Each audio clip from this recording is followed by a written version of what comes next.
మరికొన్ని వార్తలు వేగంగా సంక్షిప్తంగా చూద్దాం.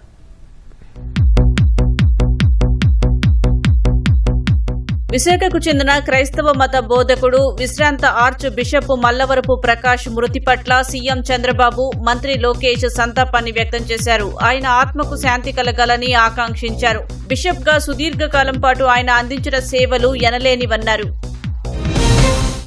గుంటూరు జిల్లా తెనాలిలో పంట కాలువల పూడికతీత పనులను మంత్రి నాదెండ్ల మనోహర్ పరిశీలించారు. కాలువల్లో పేరుకుపోయిన పూడికను తొలగించి నీటి ప్రవాహానికి ఆటంకాలు లేకుండా చర్యలు చేపట్టాలని అధికారులను ఆదేశించారు.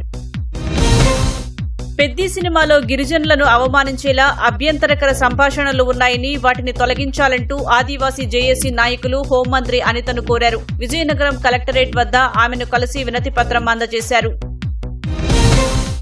రైతుల భూములపై సర్వాధికారాలు వారికే కల్పించాలనే లక్ష్యంతో కూటమి ప్రభుత్వం చర్యలు చేపట్టిందని ప్రభుత్వ విప్ కాలవ శ్రీనివాసులు తెలిపారు.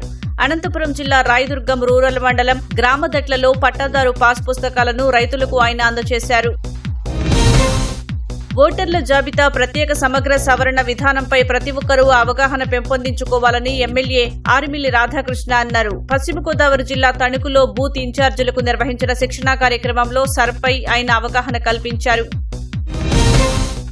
గత 60 ఏళ్లుగా విశాఖ ప్రజానీకానికి విశిష్ట సేవలు అందిస్తున్న విమానాశ్రయాన్ని ఎట్టి పరిస్థితుల్లోనూ మూసివేయకూడదని సిపిఎం జిల్లా కార్యదర్శి జగ్గునాయుడు కోరారు. విశాఖ ఎయిర్పోర్ట్ ను కొనసాగించేలా చర్యలు చేపట్టకపోతే ఆందోళనలు ఉధృతం చేస్తామన్నారు. అనంతపురం నుంచి హిందూపూర్కు వెళ్తున్న ఆర్టీసీ బస్సు రాప్తాడు మండలం బొమ్మపర్తి ఆర్చ్ వద్ద ప్రమాదానికి గురైంది. Private school bus driver indicator ఇవ్వకుండా యూ-టర్న్ తీసుకోవడంతో ప్రమాదం జరిగినట్లు స్థానికులు తెలిపారు. ఆర్టీసీ బస్సు డ్రైవర్ చాకచక్యంగా వ్యవహరించడంతో పెను ప్రమాదం త్రుటిలో తప్పిందన్నారు.